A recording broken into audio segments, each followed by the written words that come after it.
Assalamualaikum warahmatullahi wabarakatuh. Jumpa lagi dengan saya Aji Suraji di kanal YouTube. Para pemirsa, pada kesempatan ini saya akan menyampaikan materi tentang arus jenuh, di mana arus jenuh ini pada simpang apil ini adalah arus jenuh lapangan, ya, berbeda dengan arus jenuh teoritis. Arus jenuh lapangan ini diamati di lapangan, dan ini kita ambil untuk simpang yang terlawan. Simpang terlawan itu berarti ada suatu pergerakan dari arah yang berlawanan. Tentu ini lebih menarik, lebih kompleks karena memang terlawan tadi, ya. Oleh karena itu, saya akan memberikan penjelasan-penjelasan bagaimana sebenarnya cara mengamati untuk arus jenuh lapangan untuk tipe simpang apil yang terlawan ini. Saya berikan play videonya, kita tampilkan seperti apa, kita ambil suatu lokasi yang menarik, kemudian kita amati, kemudian kita olah datanya sampai ketemu berapa arus jenuh lapangannya. Tentu ini sangat menarik karena memang langsung diberikan contoh-contoh di bagian akhir. Dan juga saya berikan beberapa hal yang perlu ditekankan, sebenarnya apa yang perlu dilakukan survei ketika survei tentang arus jenuh lapangan untuk tipe simpang yang terlawan. Untuk itu para pemirsa, untuk lebih jelasnya silahkan simak pada tayangan berikut ini.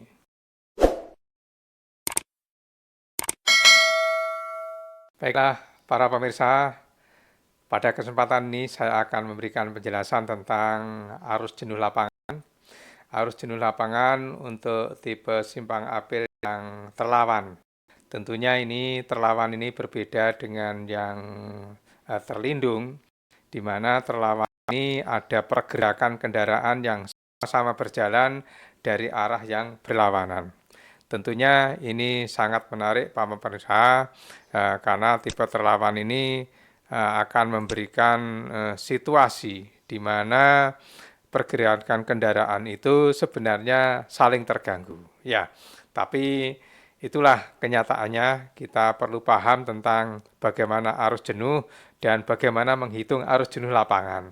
Tentunya ini berbeda dengan arus jenuh teoritis yang ada di dalam formulasi PKJI. Nah, para pemirsa, inilah pentingnya untuk memahami bahwa arus jenuh itu ada arus jenuh teoritis, ada arus jenuh lapangan. Bagaimana penjelasannya? Begini para pemirsa. Jadi saya akan sampaikan tentang skema bagaimana sebenarnya memahami tentang pengaturan apil, utamanya adalah tentang arus jenuh. Jadi arus jenuh itu kalau secara teoritis itu ada arus jenuh dasar, kemudian arus jenuh dasar ini dikoreksi, ya. Namun demikian untuk yang arus jenuh lapangan tidak ada istilah arus jenuh dasar itu. Yang jelas arus jenuh lapangan diamati hasilnya seperti apa. Namun demikian para pemirsa, di dalam kondisi simpang tetap kita bedakan ada yang simpang yang pengaturan apilnya terlindung dan terlawan. Bahkan di beberapa situasi itu ada namanya arus jenuh kombinasi. Nah, kemudian di masing-masing tipe apil tersebut, terlindung terlawan tersebut, itu juga ada arus jenuh teoritis dan arus jenuh lapangan. Arus jenuh teoritis seperti yang sudah pernah saya sampaikan, ini adalah arus jenuh yang dihitung berdasarkan rumus formula yang ada di dalam PKJI. Namun demikian kalau itu arus jenuh lapangan adalah suatu arus jenuh yang diukur dari kondisi lapangan. Nah, sebenarnya ini bisa di-compare, bisa saling membandingkan mana sebenarnya yang paling akurat atau apakah mendekati. Kalau mendekati berarti saling menguatkan. Kalau itu yang berbeda, mungkin boleh dibilang namanya saling koreksi, tinggal mana yang lebih cocok gitu ya. Nah, kemudian sama yang terlawan ini juga sebenarnya ada dua, apakah itu tidak dilengkapi lajur belok kanan terpisah dan dilengkapi lajur belok kanan terpisah. Sama ada yang teoritis, apa yang lapangan. Nah, para pemirsa, pada kesempatan ini saya akan memberikan penjelasan tentang bagaimana menghitung arus jenuh terlawan pada simpang yang tidak dilengkapi lajur belok kanan terpisah, kemudian diamati di lapangan. Oke, menarik para pemirsa ya. Nah, saya akan coba sampaikan sekilas tentang apa itu tipe pendekat yang terlindung maupun terlawan. Terlindung atau tipe P, protected, adalah arus berangkat tidak konflik dengan arus lalu lintas dari arah yang berlawanan ya. Jadi seperti yang skema yang ada di sini itu tidak ada yang saling berlawanan arah pergerakan kendaraan di simpang apel tersebut. Kemudian yang kedua adalah tipe terlawan atau tipe O, opposite ya. Artinya adalah arus berangkat konflik dengan arus lalu lintas dari arah berlawanan.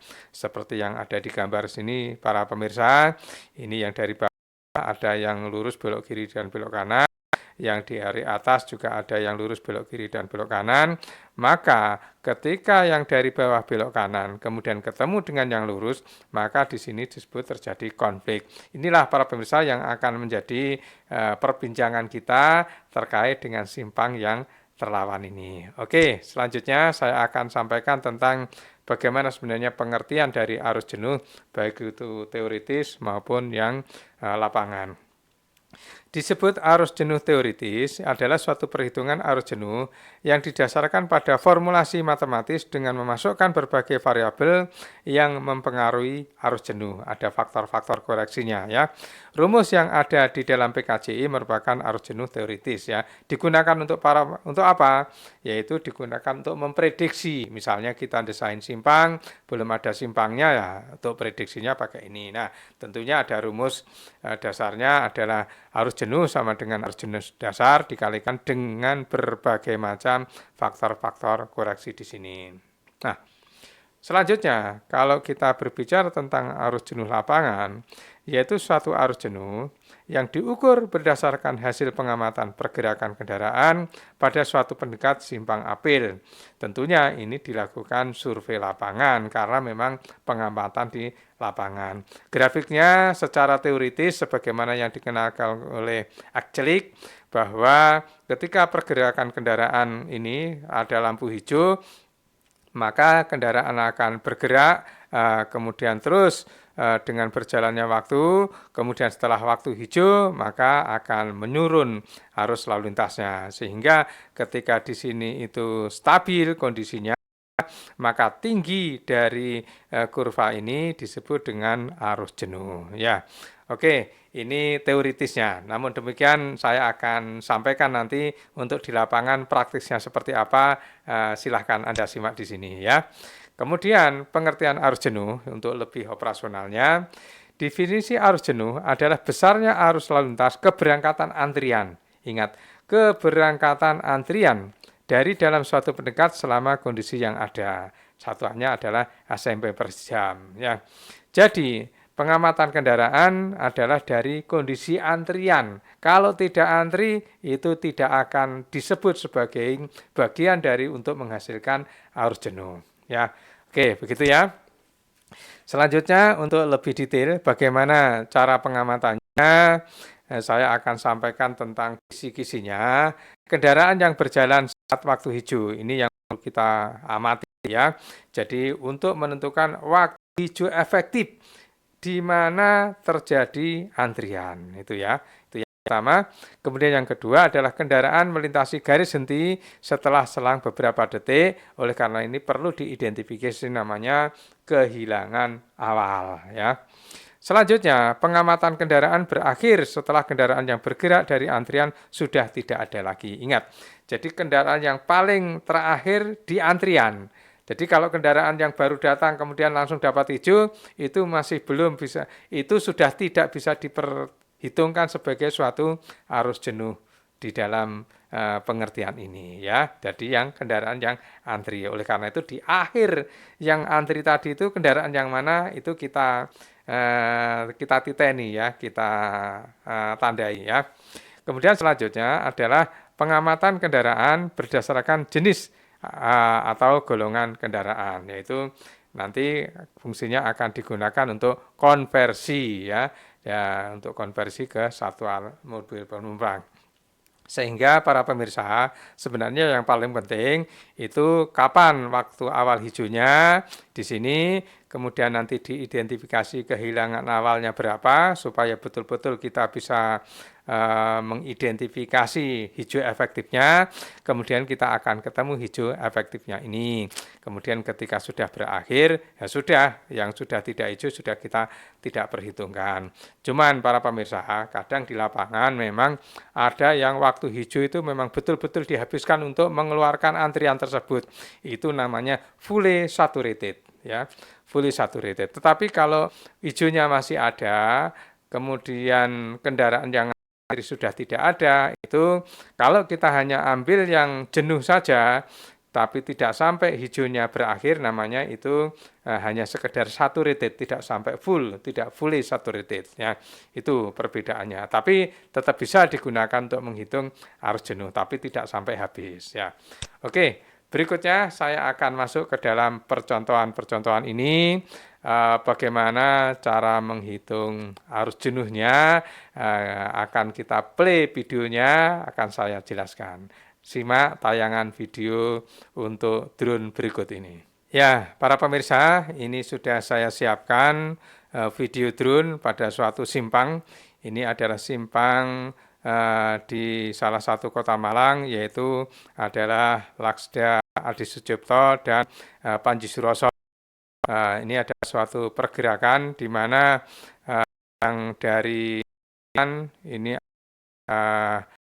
yang dari Pakis, kemudian yang dari kiri ini dari Batu, kemudian yang dari atas ini adalah dari Surabaya, kemudian yang dari bawah ini adalah dari Kota Malang.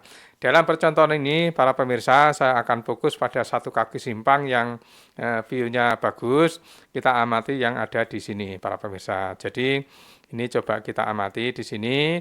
Ini kebetulan yang antri banyak, ya. Jadi, kalau kita akan mengamati arus jenuh, itu yang bagus adalah yang antrinya banyak, padat. Biar betul-betul saturated-nya itu terbentuk. Jangan yang lenggang-lenggang, itu sulit untuk mendapatkan saturated, ya. Nah, ini cukup bagus. Kemudian nanti kita identifikasi kapan waktu hijau mulainya, kemudian kapan itu kehilangan waktu awal, kemudian selanjutnya ditandai kendaraan mana.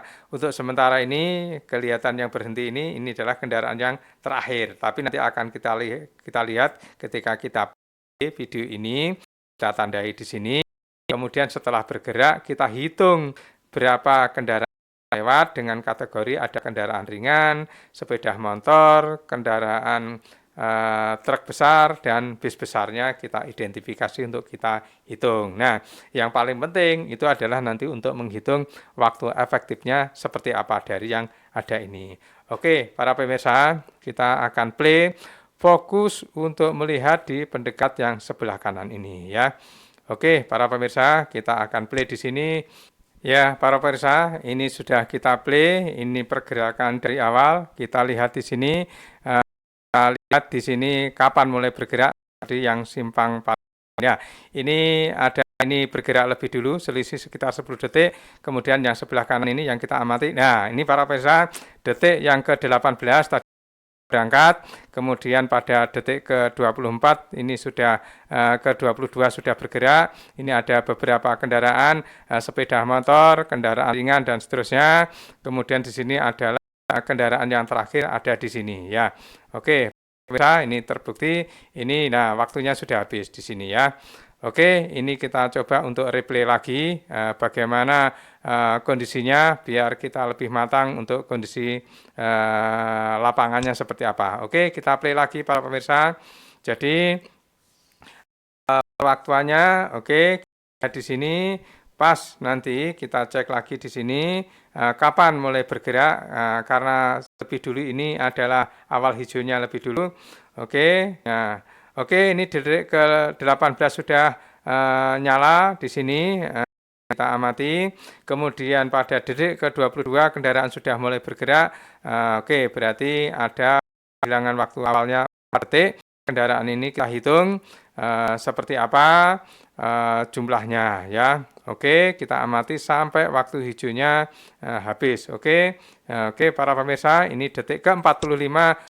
Oke, para pemirsa, jadi ini berhenti dan pas ini boleh dibilang ini namanya fully saturated, karena pas hijau, pas habis ini terbukti antrian yang terakhir juga masih tidak bisa bergerak. Oke, nah berapa banyaknya kendaraan yang lewat, ini saya play lagi, tapi sebenarnya sudah saya hitung para pemirsa. Ya, berapa jumlah kendaraannya?